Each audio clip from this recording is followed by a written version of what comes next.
time for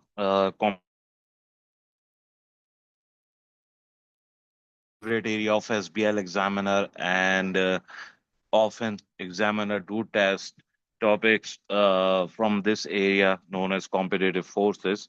So, what's the concept overall?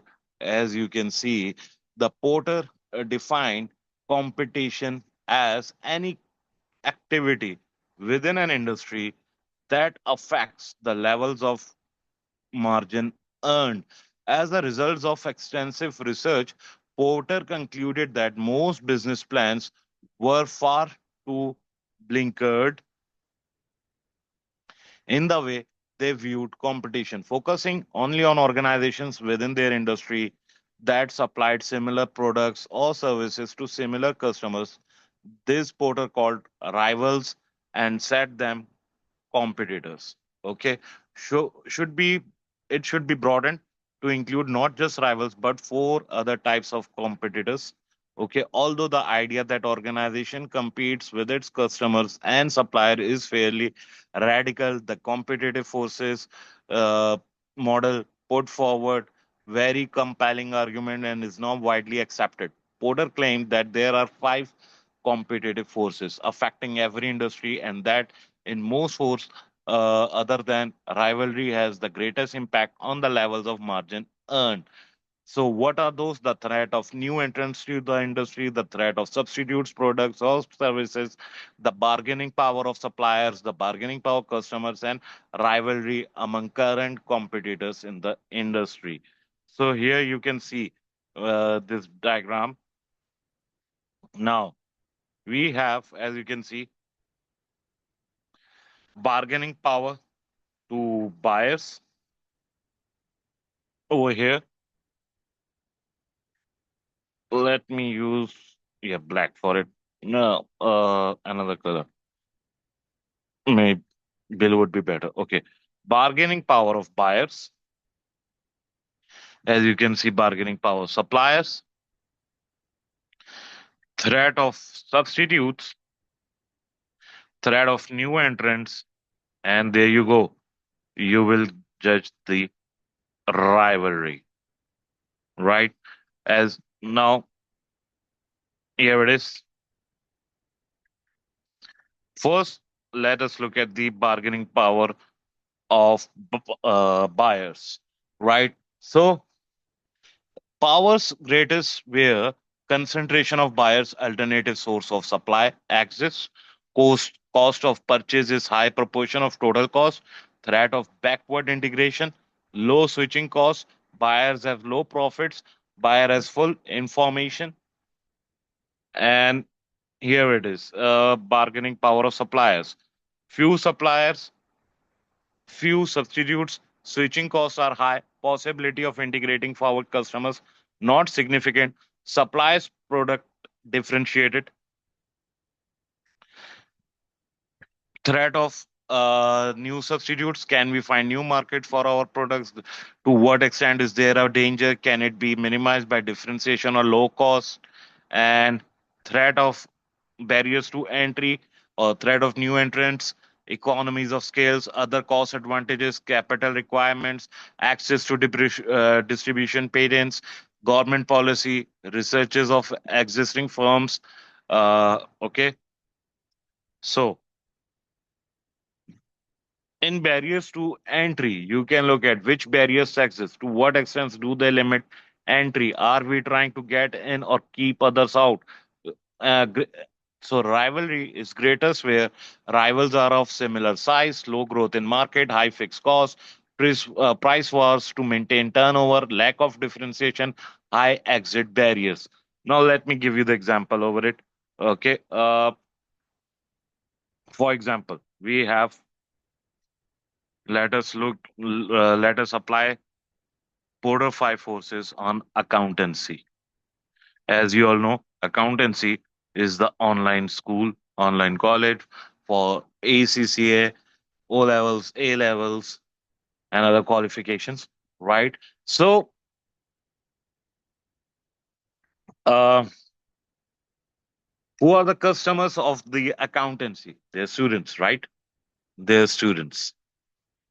So in case of students, in case of bargaining power of buyers, that is the who are the buyers? Obviously, the students. Uh, we can see that let me write here. Switching cost is low, right? It's very easy for the students. They will look at the websites of other online colleges, or they will call the other physical colleges, other institutes, the local institutes, and they will just ask their friends and they will move to other institute. So switching cost is low.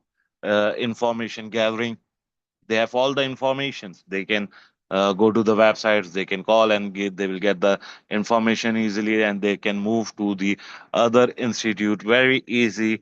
So the bargaining power, in case of bargaining power, is high of students, of buyers is high in case of accountancy, right? Now, who are the suppliers? Well, ACCA Resources, ACCA Study Hub, we have Kaplan, we have BPP. The prices are same for all. I can easily access them,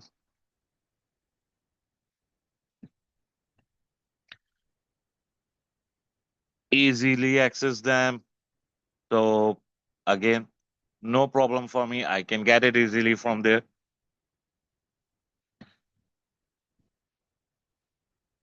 It's low. Threat of new substitutes or substitutes. Well, if not ACCA, student can go for ICAEW. They can go for local CA qualification. Institute of Chartered Accountant of Pakistan, Institute of Chartered Accountants of India, CIMA, CMA, even MBBS, law, etc. So threat of substitute is high. Barriers to entry for new entrants. Well, low investment required. They just need a room. They just need a tablet. They just need a black whiteboard, and they can start teaching either physically or online. Right? Low investment, uh, less laws. Right? So barriers to entry. There is no barriers to entry as such. So again, it's low. Overall competition in the industry, as you can see, is high. Overall rivalry is high, right? Now, let us apply it on another industry.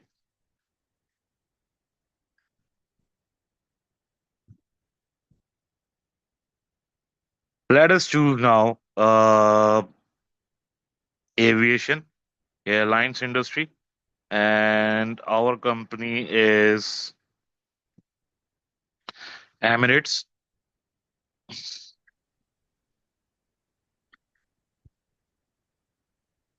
Now, bargaining power for customers. Well, information available on webs of all the airlines. They can call the agents. So, switching cost is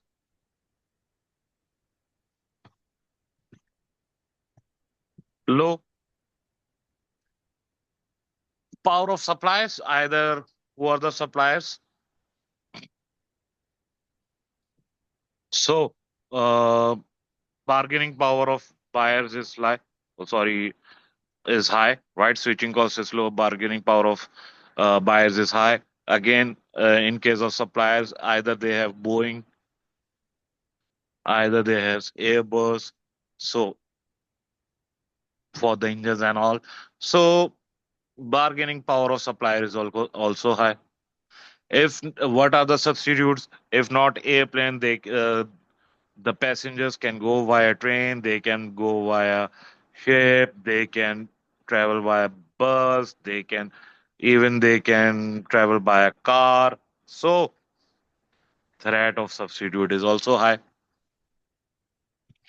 In case of barriers to entry, you know, high investment,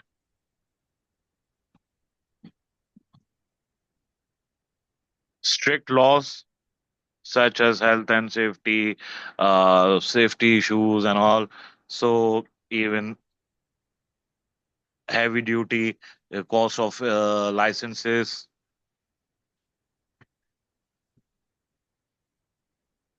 high cost licenses, right? So it's not easy.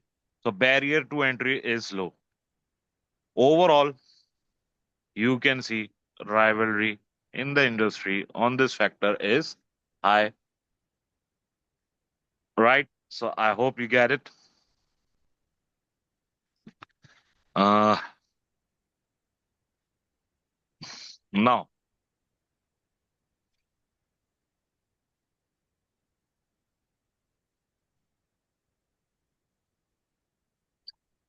so in marketing, a market defined in terms of its buyers, right? That is customers or prospective buyers, the future buyers. The following distinctions are typically made: either the consumer markets, right? Consumer markets means the local customers and all. Then we have industrial markets, the industries who are actually going to make purchases from you and all. The governmental markets, the government who will give you the contracts. The reseller markets, who will buy the products from you and then sell it to the local customers. Or the export markets, that is you will from here you will make export to the other countries. For example, via accountancy I can sell my courses to the foreign countries, uh, out of Pakistan, anywhere. So what are the consumer goods? Consumer goods do not need further commercial processing and are usually bought by individuals, right, for their own or family use. These goods are further classified according to the purchasing method. Convenience goods, that is everyday purchases, that for example, toothpaste, makeup, washing powder, canned foods. Shopping goods, bought less frequency in specialist outlets, that is refrigerator, vacuum cleaners, lawn movers, motor cars. Specialty goods associated with a particular manufacturer or brand, for example, Rolls Royce. Services, intangible goods such as accountancy lectures,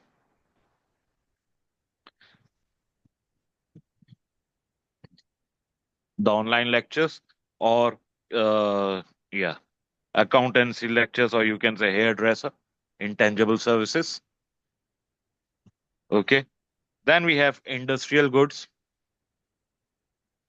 Okay, industrial goods extracted from the natural state, that is iron ore, timber, crude oil, processed materials and components transform into condition ready to incorporate into finished goods. The textiles, making materials, capital goods, item used in manufacture and selling but are not consumable. That is machine tools, computers, buildings, supplies, industrial consumables, that is stationery or fuel, services, that is insurance or debt factoring.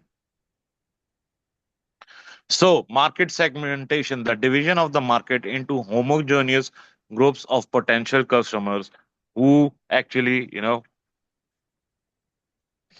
may be treated similarly for marketing purposes. Market segment, a group of customers who have similar needs that are different from customer needs in other part of the market.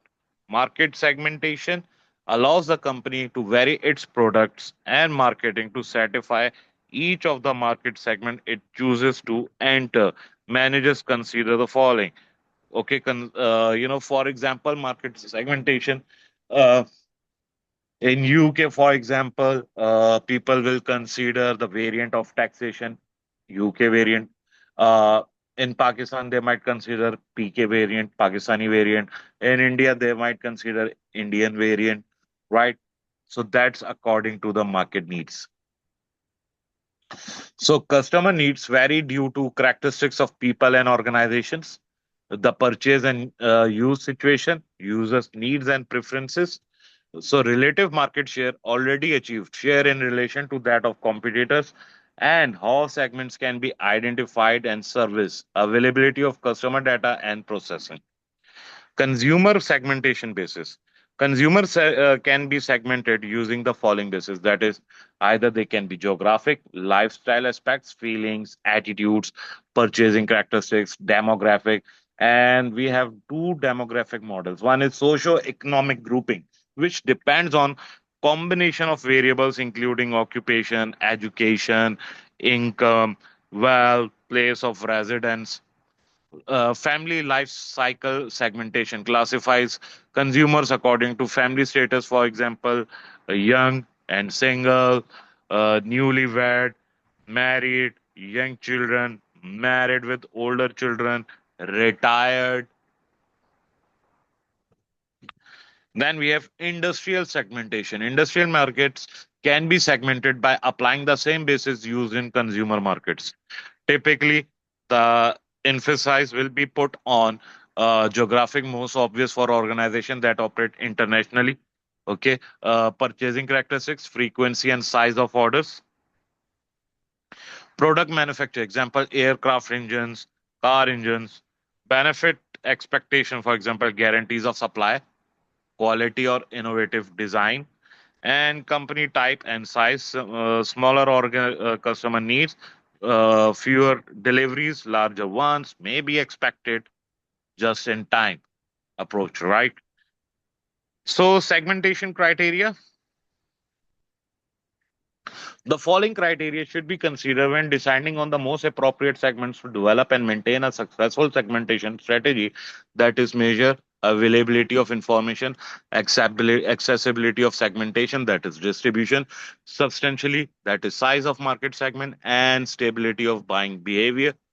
If a segment fails on some of these criteria, it will be difficult to develop and maintain successful segmentation strategy.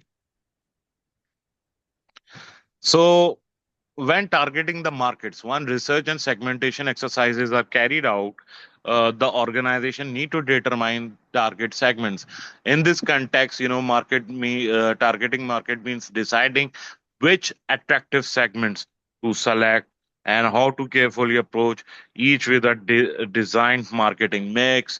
Okay, a number of factors will have to be taken into consideration. That includes the different needs of customers in each segment, marketing strengths, weaknesses of the organization, brands and products, competitive forces acting on each segment, strategies and positions of the rival products in each segment, and the organization product portfolio. The types of marketing, an organization may choose one of the following options: undifferentiated or mass marketing. A company produces a high product and hopes to get as many customers as possible to buy it without actually using segmentation. Advantages: high cost effective, reaches anyone. Disadvantage: may lead to disappointing sales. Differentiated segment marketing. A company attempts to introduce several products with versions, each aimed at a you know, particular segment. For example, microwaves for single people, old people, families, technically sophisticated people, gourmet cooks. Advantages: separate marketing mix can be developed for each segment, and different markets can be more easily defined.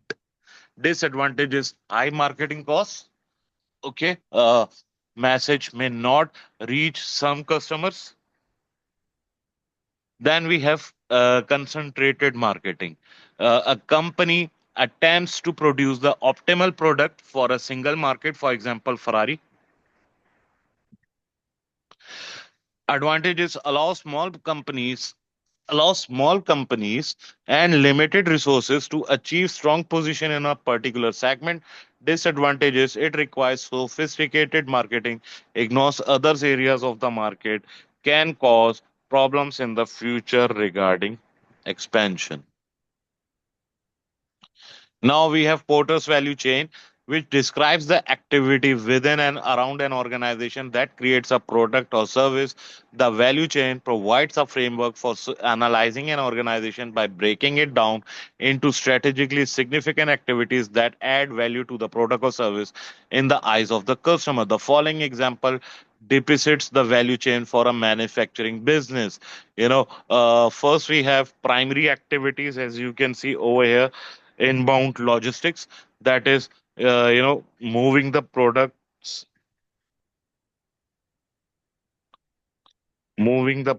or you can say raw material into the organization. So inbound logistics include bringing inventory into the organization, into the warehouses. That is inbound logistics. Then we have operations, that is converting those raw material into the products. Then we have outbound logistics, moving those ready products, ready inventory to the retailers, to the distributors. Then another is very important area, that is sales and marketing, that is marketing the product and making sales to customer. Finally, the most important, the services, that is after sales services, uh, claiming the warranties, providing the maintenance services, etc. So that's the most important and the primary activities of the organization. Then it is the firm infrastructure, that is the head office infrastructure, their administration, day to day activities. Then we have human resource management, that is, the recruiting, the staff, training, selection, appraisal of the staff. Okay. Then technology development in the production process, in the day-to-day operations, in the finance operations and all. Then there is a procurement includes every purchases the organization made, every purchases, that is the purchases of the raw material for the production or to the day-to-day usage of things for the organization, the head office in the company, right?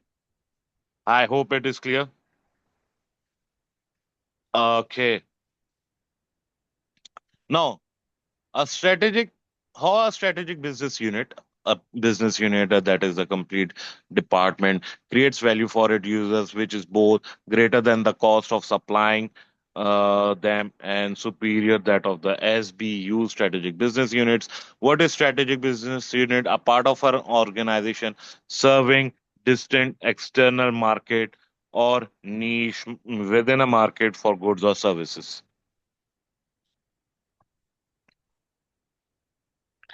Value chain.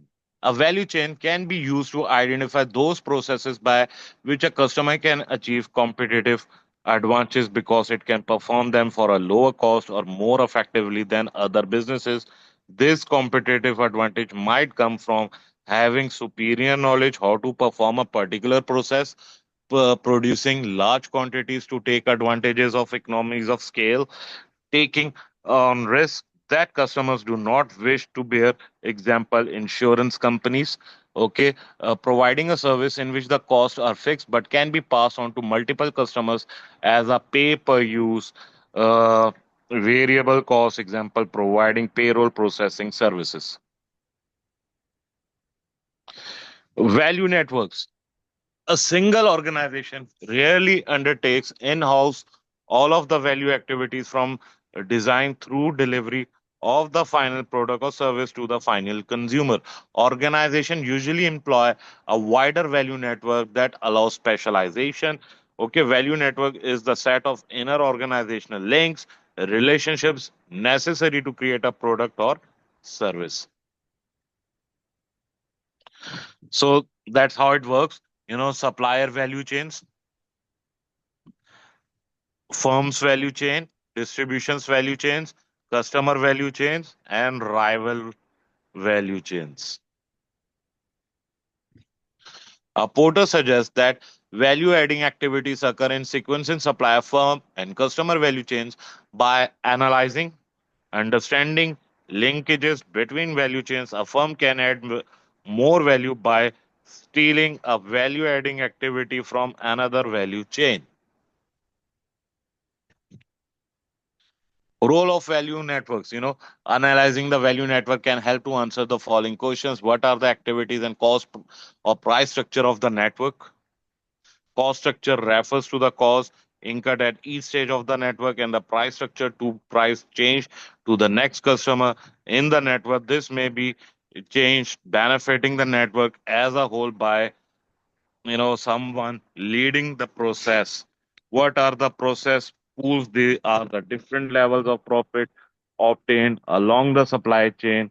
They have the appropriate skill. For example, in computer industry, profits tend to be high in software development, but not very high in hardware development. Okay, make or buy. Some activities in the chain could be outsourced rather than performed in house. Whom to partner with? This includes selecting suppliers, deciding which customers to target, and with whom to form alliances.